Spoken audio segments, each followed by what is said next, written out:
Run it up, then run it back. Run it up, then run it back. Run it up, run it back. Run it up, then run it back. Hey, you guys! Happy Wednesday. Welcome to Run It Back. We've got Lou, Will, Chandler P, Michelle P, and we've got some springtime love going on. You are here. lying. This shirt is wrinkled. It's almost like you've... That's on me. That's just Doug Christie that one to the sky, Lou. Just accountability. But it does make your eyes pop. Me. Was that the plan? Oh, that was the whole point. Do my eyes pop? Nope. Oh, okay. Guys, we've got some basketball to talk about today. Some good, some bad, some awesome. I almost wore my Pistons hoodie today. Today would have been an interesting day to do Oh. it, but Cavs, slow them down. 113-109. No Donovan Mitchell, by the way, for Cleveland. Jalen Tyson finished with 22. Harden had 18, 7, and 6. Duren with 24 points. Cade had a weird night, 10 points, which is a season low for him. What's kind of crazy, Lou, is that we had that quote like a couple days ago where the Cavs were basically saying that the Pistons are, quote, not in their class, which, again, we don't know who said it, but it's out there. But a win like this, it makes them look kind of cool. No, but For now. to me, it was a regular night in the life. Okay. You know, nobody played spectacular. Somebody has to win the game, and it was Cleveland last night. You know, K didn't have his best night, but the guys on the Cleveland side, they'll probably wish to play a little better. You know, James Harden wasn't as efficient as he wanted to be. No Donovan Mitchell. So this wasn't a statement game for me for either side. This was just a regular season basketball game. As far as classes are concerned, I'm with JB on this one.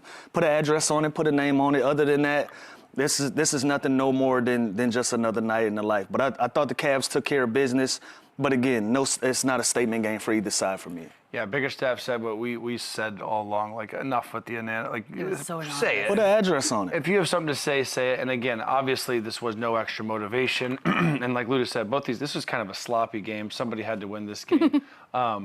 I do think this is a reason why the Cavs are very scary, right? They are deep. The 2 additions that they made, the 3 additions that they made at the deadline are really, really good. Now they all of a sudden have this depth. They have so many different ways to hurt you. They have so many different ball handlers. And there's a reason why they sit there at the top now, tied with Boston, at plus 260. So there's a reason, because we can see the talent. And I talked about this the other day with Fizz. It's like, when you look at, God, how does that happen? Don't get distracted. Just go. And like, talent versus toughness. Like, no doubt Cleveland is way more talented than the Detroit Pistons, but that doesn't necessarily translate to wins. In a game like this where it's sloppy, it did. And again, they have more weapons, they have more shooting, they have more offensive capability to them, but that doesn't mean they're a better team. I think that's what goes into the odds when you're looking at it, because you just look at the names, you look at the talent, and the Pistons are a really good team, but it's talent versus toughness. What is the class, though? Yeah, what is the class? What is the class? I don't understand it's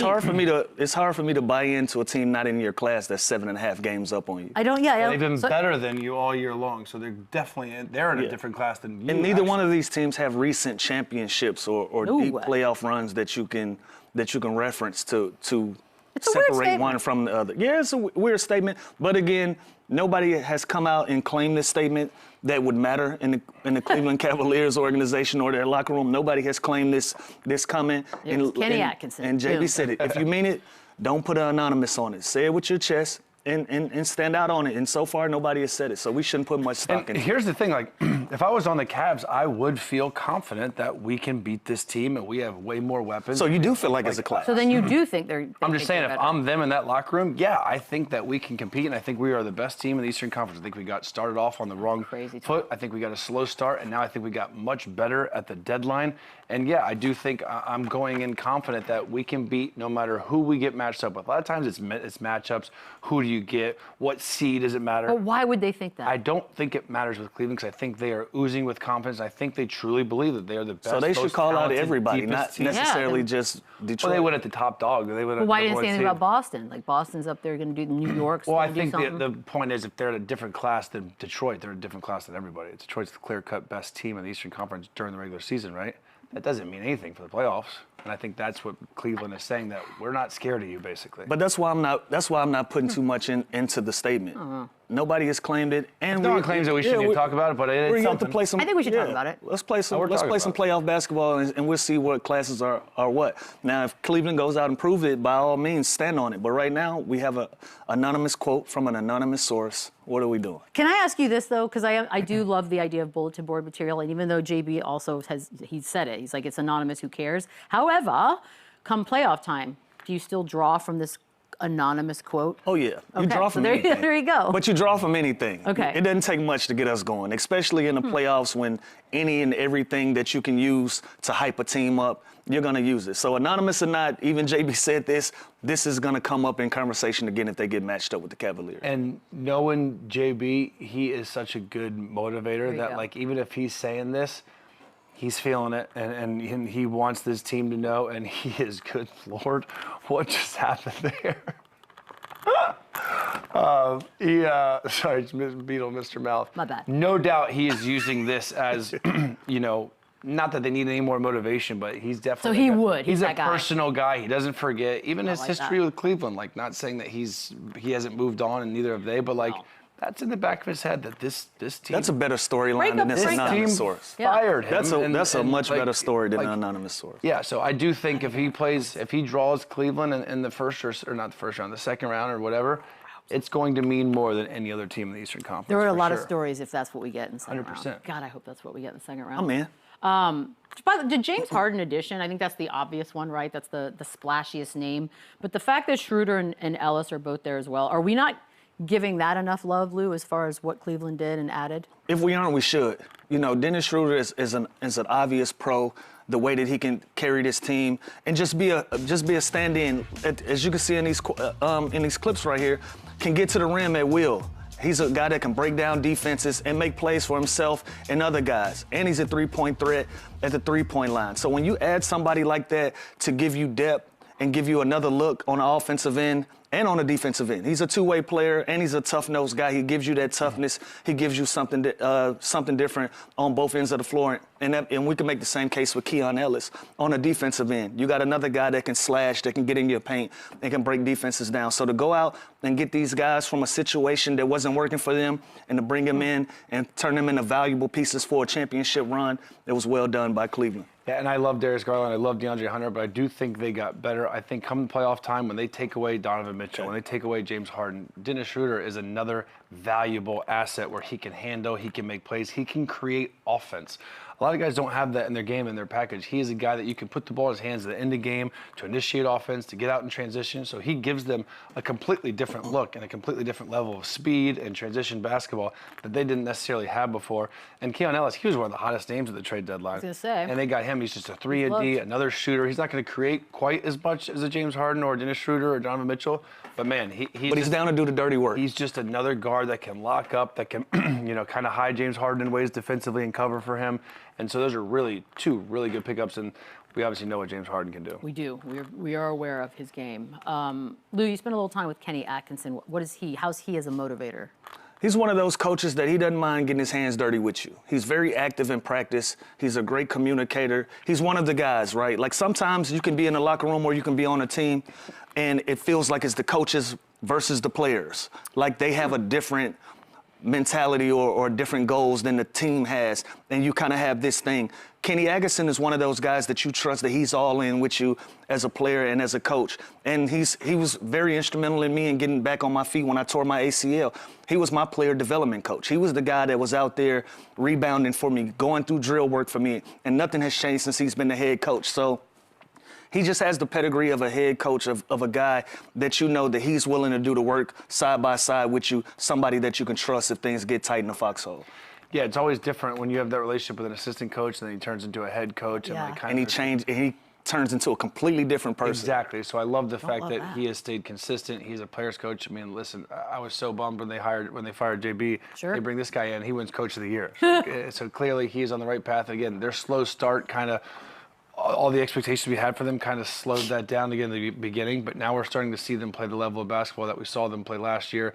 And again, this team is deep. They can hurt you. Offensively, they are explosive. They have so many different weapons. And now with those bigs, like if I'm Jared Allen, if I'm Evan Mobley, I'm so excited to have all these new guards that can create and make the game that much easier for me going down the stretch here. By the way, he's also Eastern Conference Coach of the Month for February. He went 8-3, so that's a nice little accolade.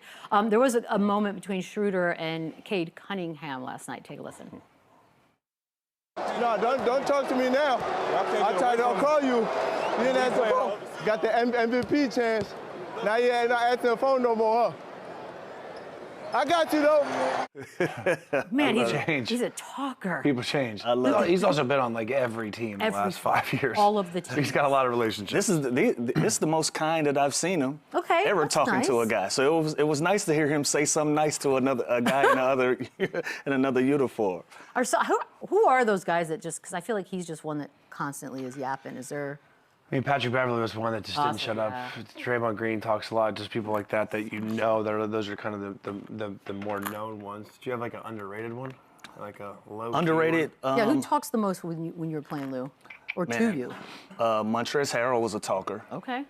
Pat Bev, like he mentioned, was a talker. I'm old enough to be in the KG days. I'm old enough to be in the Sam Cassell days. You know, those are some guys that I know that they just won't stop talking, whether good, bad, or indifferent. And Dennis Schroeder's another one. But it's not as nice as these came off. You played against Sam Cassell? I did. I actually retired Sam Cassell. Nice. Yeah, he'll tell you. No, not nice. He'll tell you. Who talked? Did somebody specifically, like when you were playing them that night, you're like, oh God, he's going to be talking to me the whole time? Was there one? Before Pat Bev and I were teammates, he was one. Yeah, he was one. He liked the challenge of trying to talk me out of my game. Never worked, by the way. But he was one of those guys that I knew this is going to be a conversation we have to have all night long. So how does Nate that work? Robinson was another guy. Really? That always talked. Nate Robinson. So Pat Bev talks smack to you the whole time, then all of a sudden you guys are in the same locker room. Do you address it or you just keep it? And we were besties after knew that. that. We had one little dust up our first practice, and we got on the same page, and it was very understood after that. That seems so easy and peaceful. Just one of those guys you hate to play against, but then you love when he's on your side. Dylan Brooks type. I could see that. I could tell. Like Draymond Green. Like I played Dylan Brooks as my rookie in Memphis, and then playing against him later I was like, who is this guy? I didn't raise you this way. And you. I did not raise you this way. What happened to you? The game last night, it was like the big game. It was supposed to be Spurs and Philly, but holy hello. I don't even know if Spurs fans. Did you turn this one off? I did. I was, once it got to like 37, I was like, I'm good. Oh my Atlanta. And we know there's no styling Embiid. on you. What are we doing here, guys? A 40-point win? 360 in traffic is crazy. Dude, 3 games back of the Thunder. They had that horrible loss in New York a couple days before. They've been on the East Coast, specifically Manhattan, for like 5 nights, Lou. I wasn't 100% sure to what to expect just because. I didn't expect this, though. This was this was absolutely a statement game. We've been talking about how strong the East is and how strong the West is and matching those teams up. The Spurs went out and just whooped ass last night, belt all night long, and Philly didn't have an answer for anything. This is a balanced attack. All of these guys gave you something good, whether it was Steph Castle, Dylan Harper, Wemby had a solid stat line, and you have Vassell, another guy that's led them in scoring again and having a great night. This was a big time statement game from top to bottom. I love the way that the San Antonio Spurs, for the one trip that they were going to Philadelphia, they left a taste in their mouth that I'm sure that Philly wants their game back so bad, especially when you get whooped like this. Yeah, this is just like a feel-good game for San Antonio. Nobody played big minutes. There's not much to say about this one. This was over early, and this was ugly for Philly, but this is a great game where you get other guys reps. You get guys like Lindy Waters, Biombo playing minutes. Like this game was so over that they could try anything. Deep on the bench right now, boy. Yeah, I'm at the very bottom of the roster here, Lou. But like again, 22, 21, 24, 21, 20, 20. Like no one played high minutes, and this is just like he said, belt to booty. Is there a world in which they could catch the Thunder? Yeah, I think there is. Mathematically, I just never know with the Thunder, bro. They don't play everybody. Like they never know. I don't know if they're necessarily going load management or if they're hurt or what. But yeah, I think the Spurs are motivated. I think that they want that number 1 seed. And again, that doesn't mean they're going to get it. Oklahoma City is still so good and so complete. But I think it's going to be a race. I think they want it, but I don't think OKC lets up. This is the time of year where you start going guns blazing and you start seeing what do we have. In the Thunder, they have that switch. You hate to see it so late in the season, but because they've had injuries and guys in and out of the lineup, I think now that they're somewhat coming back as a whole, I think you're going to start seeing them put their best basketball together as they're going into the playoffs. Do we think it helps the Thunder to have like these challenges? I'm sorry, what did you say? I don't know. Just be cool, bro. Be cool. Do you think it helps the Thunder to have like these challenges instead of just walking through the regular season? I'm sure. I'm sure they're getting to a. I'm sure they're getting to the point in the long term. Yeah, I think they're getting to a point where they enjoy being battle tested. Yeah. They want to see what they're made of. They want to see how deep they can go in their bench, how much depth they have, who can you trust in tight moments that you didn't necessarily have in the lineup last year during that championship run. I think they enjoy the position that they're in right now. They've just been a steady and a consistent team. Even though they've had guys in and out of the lineup, they've been able to plug and play and get a lot of great production from different guys. Now, when you have everybody back as a unit, and you can go 8 to 12 deep. Yeah. I think this is a team that won't let up on that first place. Both these teams are so deep and young that they really don't even need load management. Obviously, they have the luxury of doing it because they can just play next guy up and they can just. Last night was load management for the Spurs somewhat. Kind of was. Yeah, 100%. Nobody played high minutes and the game was over in the third quarter. I mean, yeah, Wemby played 24 minutes in plus 41. I only ever say that when it's like a crazy Plus number. 41 because is that's like one of those numbers where you're like, oh, okay, that's worth saying out loud. But he had 10 points, 8 rebounds, 4 assists, 3 steals, 6 blocks. 6 blocks in 24 minutes is wild. It's almost as if that's kind of a joke, is it not? Like, Philly, what are we doing last night, Philly? I get you don't have Embiid, but you've had games without Embiid before and didn't look like this. Yeah, this is just bad. Again, this is just one. I don't even think you watch film on this one. I think you just Yeah, this is a throwaway. You just move on.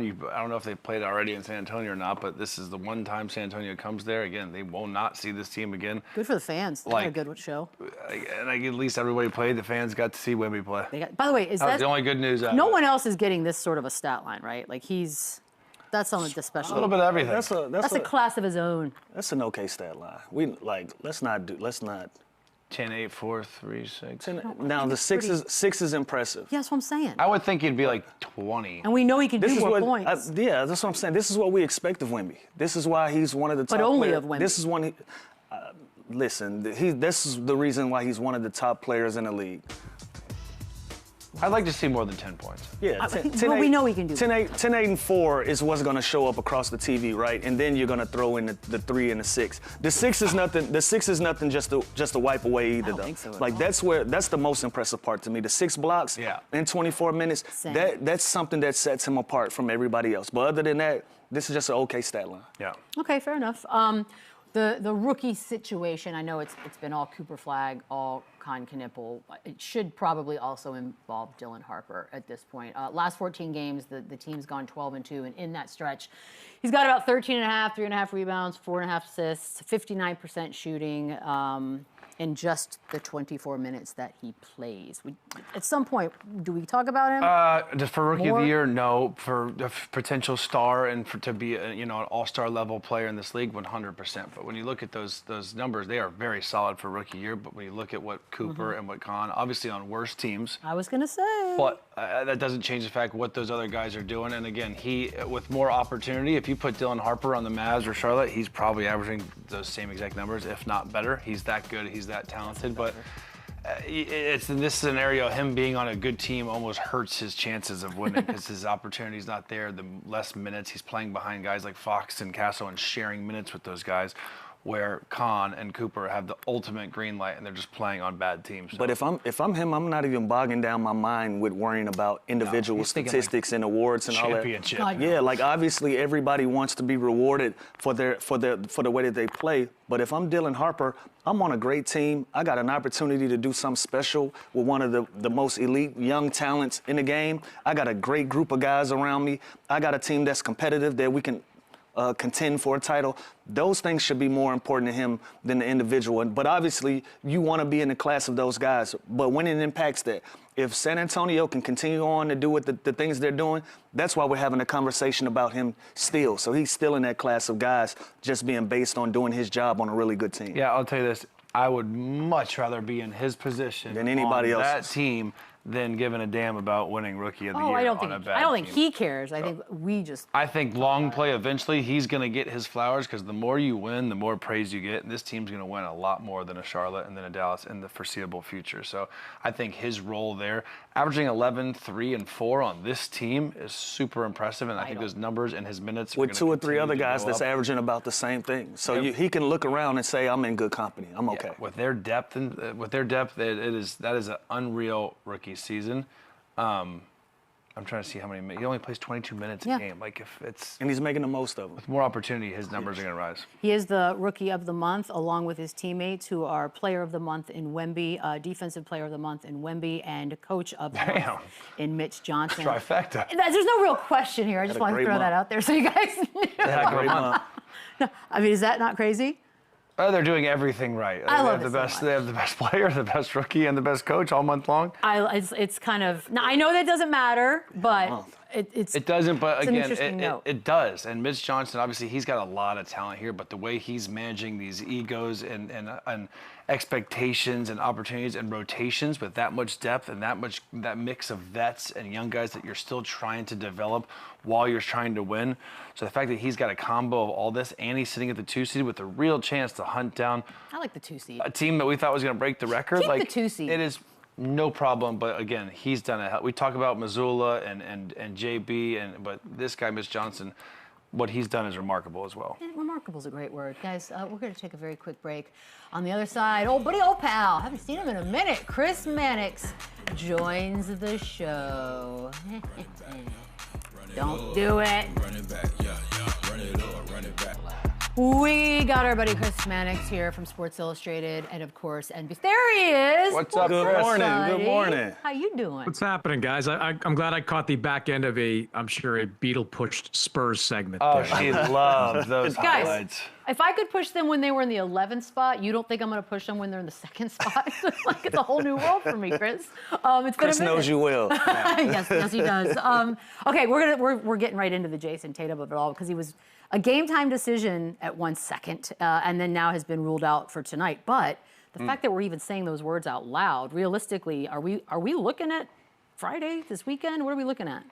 I think we're getting close. I'm actually in Boston on Tatum watch right now, and every indication I've been getting is that we are getting very close. I think Friday, you don't want to put a percentage on it, but I think it's certainly in play for Jason Tatum, and certainly if it's not Friday, it's at some point quickly after that. I think we've gone past the point of will he be back, and now it's down to when he will come back. He's been, from what I'm told, checking all the boxes. I've heard that phrase many times over the last few weeks, and I think we're getting very close to see him make his return to the court.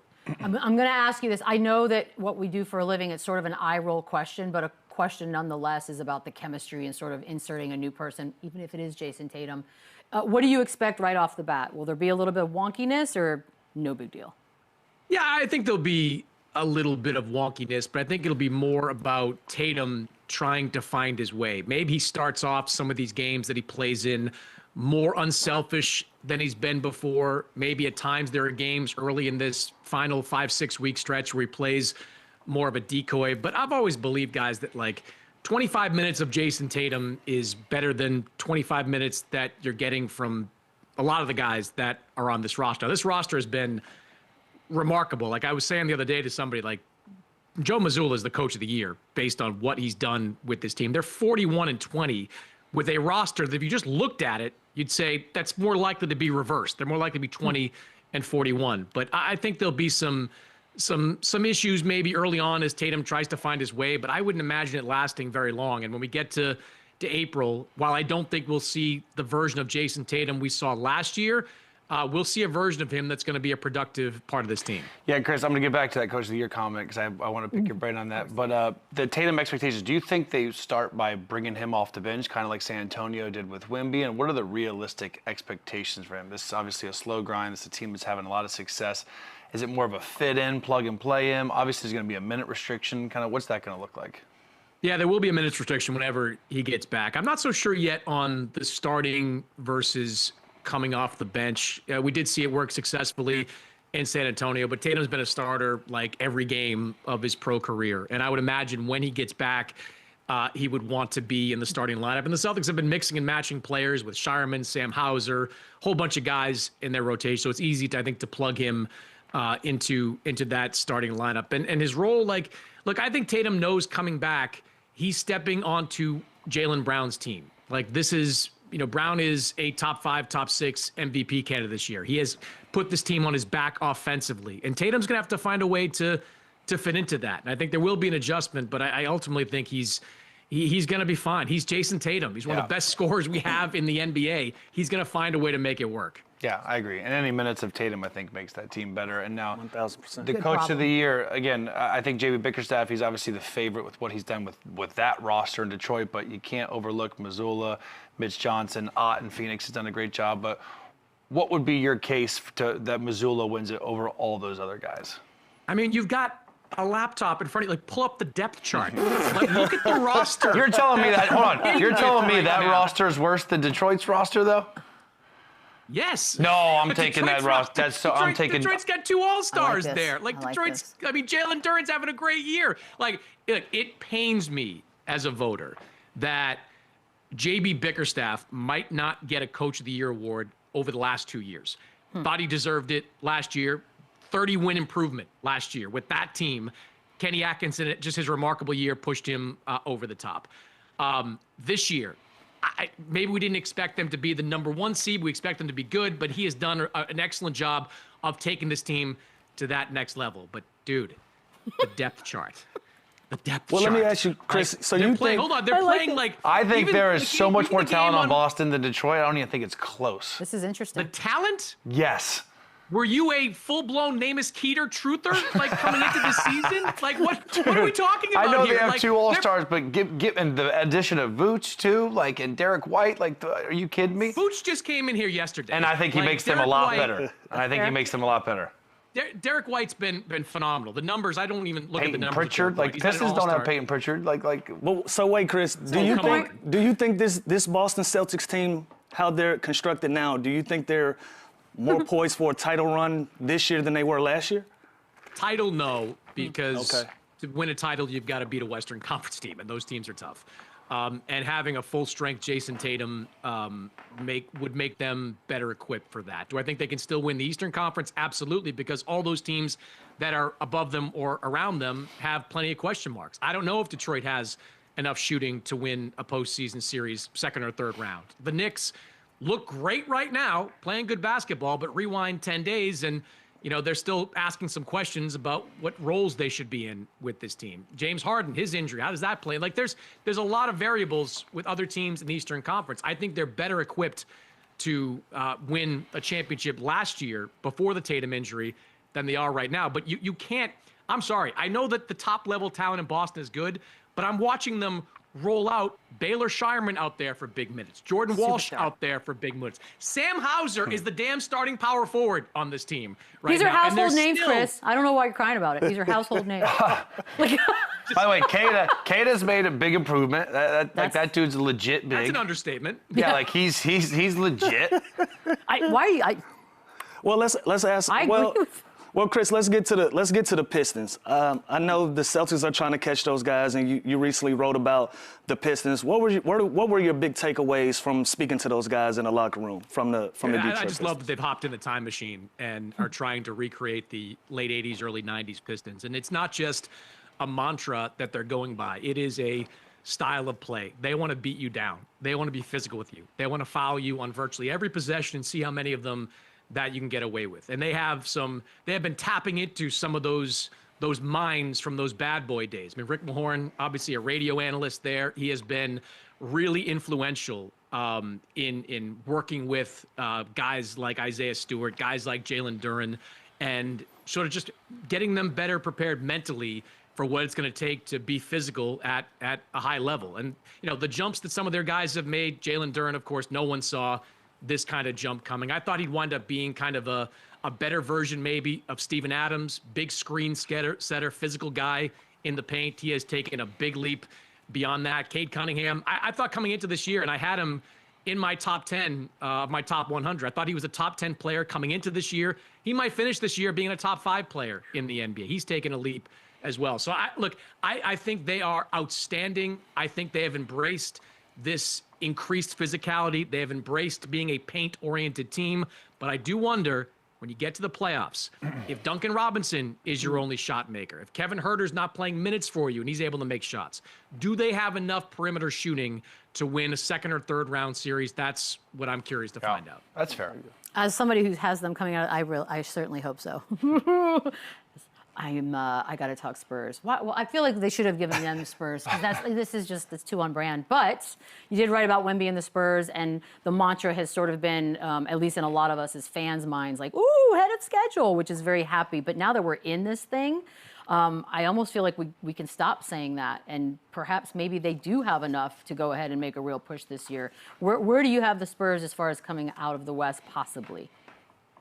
They're right there, and I think the way they've played against Oklahoma City has me thinking that just the beatings they put on Oklahoma City in December, and the fact that I feel like obviously mentally Wemby's got Chet Holmgren's number right now, but I think coaching-wise, Mitch Johnson kind of has Mark Dagnall's number too, based on those matchups. I think he's done some things there that have confused the Thunder, and I think that can have a carryover into the playoffs. But there are variables, and you guys know with young teams that you can't account for yet. And look, I was at the Pistons Spurs game about a week, 10 days ago, whatever it was. Glorious. And look, when I talk to the coaches and the staffers there, among the things they tell me is like, can we keep playing this free and this effortless and this loose when we get to the postseason? Because when younger guys get into the postseason, they start to think a little bit more. The game slows down a little bit more. They don't play as aggressive maybe as they used to. The Spurs have had so much success, particularly with their backcourt, with Castle, Harper, Fox, just playing aggressive, playing loose. Will that carry over into the postseason? There are other factors too. Like when I talk to them, it's like we got Johnson, we got Devin Vassell, we've got Harrison Barnes making shots for us right now. They've got to make shots in the postseason. But I think for San Antonio, it's up to these young guys to keep playing with the same level of aggressiveness and not get blinded by the lights when they get to the second or third round. Yeah, I think coming into the season, we thought they're going to be good, but not like... I didn't even think this. Not this good. Chris, earlier this week, you also wrote on the Lakers that they could be a good team, but they can never be a great one, meaning that this season, which is probably fair. What do you see them doing like this summer? What's LeBron James? Is he possibly done as a Laker this year? Like, what do they do moving forward? Because at the deadline, they didn't really add what they needed. They didn't really do much. Yeah, it's really about reinventing this team around Luka Doncic and building the kind of team that Dallas had in its last couple of years. That means finding someone that is maybe a better fit than DeAndre Ayton to be that Derek Lively, Daniel Gafford. Hell, maybe it is Daniel Gafford. Just find somebody that can fit into that role. Look out for more 3-and-D type of players that fit the Dorian Finney-Smith, P.J. Washington type of mold. They just really want to make Dallas 2.0. I think they feel they can succeed with a backcourt of Luka and Austin Reeves. Even though there are defensive challenges there, they believe they can succeed with those two guys if they get the right type of players in that front court. So I think it's going to be all about finding, the Dallas versions of those players that I mentioned this offseason. Yeah, and that was my next question for you. Do they go all in this summer on Austin Reeves? And if they do, are teams scared of that duo, like going forward? Are you scared of that duo? Like, there's going to be a market for Austin Reeves, a big one this summer. Yeah, he's going to get paid. The Lakers, they're going to have to pay him. There's no doubt about it. And I don't think they're worried about that right now. I think they're more concerned with finding guys that can protect their defensive inefficiencies. I mean, there is a little bit of overlap between Austin and Luka when it comes to how they play, but I think the Lakers believe that's addressable with the right roster. But you got to have defensive-minded wings. You've got to have defensive-minded bigs to clean up a lot of those mistakes. That's going to be on Rob Pelinka and that front office to get creative and try to find those guys. But the short answer is, yeah, they think they can win with those two guys. They're not worried at all about finding a way to make it work with those two as their starting backcourt moving forward. See, what confuses me is, didn't they know that going into this season? It's almost like didn't they know that they needed those pieces? They didn't. But what are they going to do? Like, it's such a, you're not going to all right, we're going to trade you now, LeBron. Like, this is the, like, you had yeah, to, they kind of are what they are.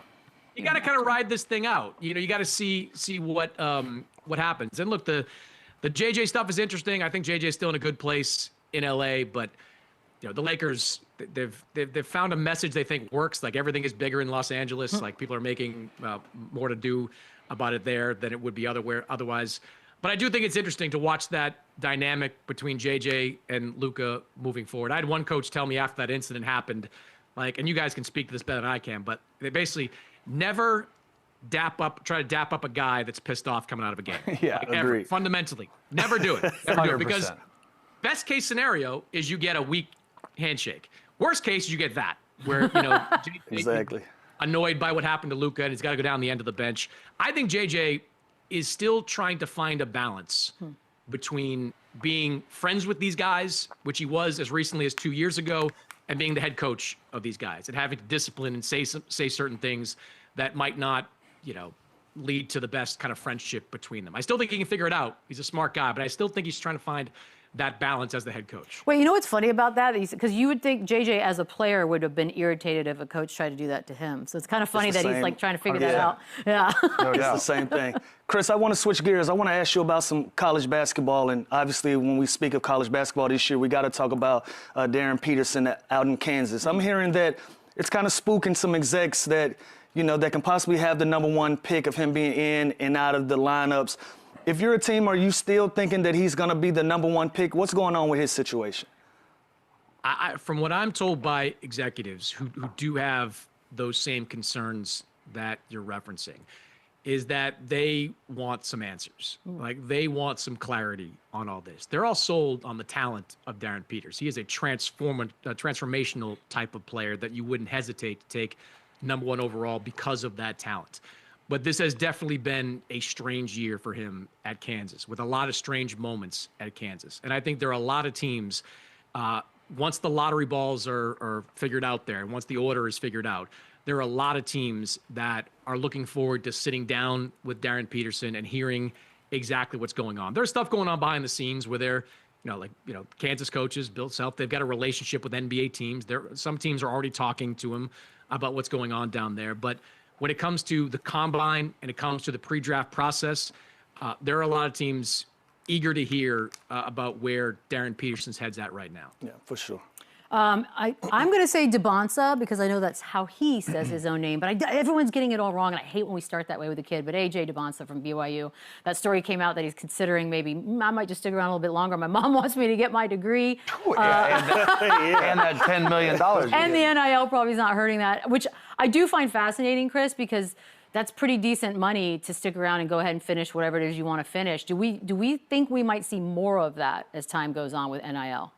Well, I don't believe he's going to be around long enough to get his degree. But I do think this is I've been writing about this for a couple of months now, that the changes with NIL and the changes with, recently when you had the kid going back to Baylor after being drafted by the Knicks, these have the potential to really reshape how the NBA draft ultimately works. Now, NIL, of course, can definitely affect players at the top of the draft. They can start exercising some leverage in these situations. If they see a team at the top of the draft order that they don't necessarily like, and they know they can go back to college for 1 year and make $10, $15 million just playing for a BYU or a Kansas or somebody else, that's a real threat. That's not something teams can just shrug off. And when you get to the second round of the draft, I'm telling you guys, this year, you are going to have college players that are drafted in the second round try to go back to college. You're going to have it happen. Teams, I've been talking to teams about this for months. Teams are preparing for this. And for the record, teams love this. They want second round picks to go back to college. A second round pick goes back to college, that's free development. You can, instead of sticking him in some gym in Europe that you've got to travel multiple time zones to go get to, you can watch him maybe play in your backyard. You can have a relationship with the coaches that he's working with. It basically replaces the G League for a lot of these teams. So, it's the top of the draft and it's the bottom of the draft that can be, significantly changed by all the shakeups in college basketball. It's crazy. It's kind of cool. You get a little do-over. We get better. Chris, good to see you. NBA on NBC, Sports Illustrated. We shall talk soon, friends. Yes, sir. Look at that Celtics roster and Pistons roster. I want you to compare those two. go. Cut his mind. Side by side next time. I told you so when JB wins it, Chris. Oh, the happiest place on earth is getting a little weird. Magic did beat the Wizards last night, but we're going to go back. Do you like that? I did like that. But it seems as though, to the naked eye, there might be a little something here between Paolo Banchero and Jamal Mosley. Remember the quote that that Paolo had, talking about teams make adjustments at halftime, we don't make any. Mosley responded yesterday saying the only adjustment the Pistons made was that they just played a little harder, and we know what that means in code. Chandler, we got problems. Yeah, and again, I think this kind of stems back from the reports a couple months ago where there was kind of a disconnect here, and I don't know if there was an issue or if there was actual beef between the two, but Paolo started off slow. He wasn't playing to what he did last year. Jamal Mosley, I played for the guy. He is a fiery coach. He's going to challenge you. He's going to push you. He's going to hold you to a standard, especially defensively, of high expectations. So I think they were hitting heads there a little bit. They started off slow, too. They weren't winning as many games as we thought. I thought this team was going to be a top 4 team in the Eastern Conference preseason predictions. Given last year, yeah. And then this is never good between your best player and your head coach going kind of at it, but not directly at it in the media in the middle of kind of a struggling, frustrating season already is never good. And again, I love both these guys, but I do think there is a disconnect here, and I do think that something's got to give here, especially with the expectation that this young team had. So I don't know exactly what it is or what's going to happen. Usually it's the coach that is the scapegoat in a situation like this. There's always the rumors a couple months ago that it might be Mosley getting fired, which I hope that doesn't happen because, again, I think he is an absolute stud. The alternative is, would they trade Paolo Banchero? Maybe. I mean, do you shift and build around Franz Wagner, and what can you get back for Paolo? Do you create a package for Paolo to Milwaukee for Giannis? Like there's a whole bunch of different things what you can do. And I will say, Paolo is an absolute stud. I think the offense has been a little frustrated with him on spacing and his mid-range. He almost looked a little hesitant for whatever reason this year, not picking his spots, being a little timid. He's inefficient this year. He's got to develop a more consistent outside jumper, but there's just something here, and when they're not winning games, everything is magnified, and that's exactly what's happened here because, again, I think we all thought this team was going to be very good. Much and better, not. sure. And they're not. No. And that's where the frustration, I think, is coming in. So I hope they figure it out because I love both these guys, but I don't know. And the Eastern Conference is a lot better than we thought, so I don't think they're going to have an easy matchup regardless of the No draw. room for beef right now. Can you fix that, Lou? Like, if it's a mid-season sort of situation, coach and players, I know everything's different, every case will be different, but is it fixable? Like, is there something you can do to kind of amend it? What you said, every situation is different. It all depends on how deep it goes, and once you start kind of sparring in the public, it's almost getting to a place of those two gentlemen need to sit down, have a conversation, and hash things out. It looked like they're not willing to have that conversation. We'd rather get our talking points out in the public. Usually, from my experience, by the time it gets to the public and these quotes start going out where, we're taking shots at each other back and forth, it's almost to a place of something has to change. And I'll tell you, I don't want to put that on these guys, but generally speaking, usually when this starts to happen, that is the scenario. And I will say, Mose is not a passive-aggressive type dude. His office door is always open, so there is multiple opportunities for this to get hashed out and to squash it like professionals and like grown men, and I think that will happen. Because, again, we're talking about the franchise player and a young coach that I think they need to work this through because I don't think there's a right decision. They can be great together. I don't think they should trade him. I don't think they should fire him. I think they got to meet in the middle somewhere and figure this out. Fair enough. Taking a quick break. More Run It Back on the other side. So we asked you to do your first team all NBAs, guys. And you had the same team, which I don't think is crazy. But Lou, I'm going to start with you. Who you got? Yeah, well, first things first, you got to go with SGA. You got to go with the reigning MVP.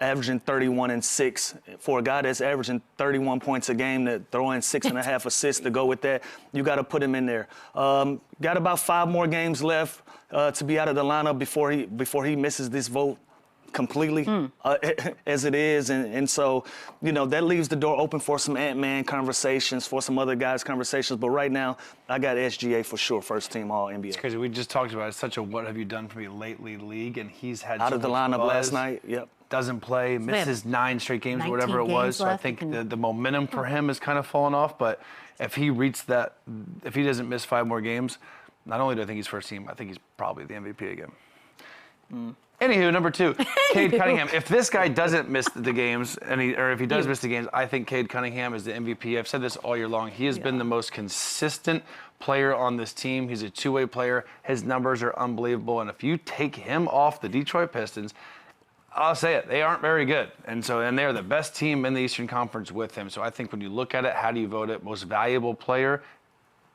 Cade Cunningham, definitely first team. He's a lock. Lock. Yep, and when it comes to bigs, it's no reason not to say it, right? It's Nikola Jokic, 1,000%. Absolutely. He's going to be another guy that's going to be in this MVP conversation. He just said it. If you take Cade Cunningham off the Detroit Pistons, you're looking at a completely different identity of a basketball team.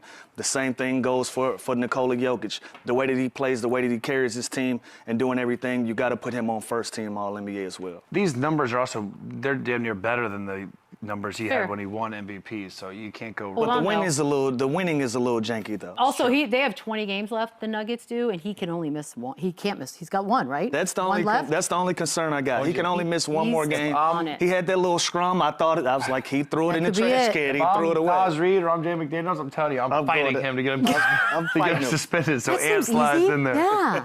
All right, 2 more spots. I think this guy also has put himself in that All-NBA level for sure. Jaylen Brown, what he's done on this team with so much turnover, with no Jason Tatum, no Porzingis, no Drew Holiday. This guy has come out and he has been one of the best players in the NBA all year long. Another two-way guy. And again, I think when you look at voting for MVP, the Thunder, SGA, nothing against him. He is unbelievable, but that team is so deep and so good even without him.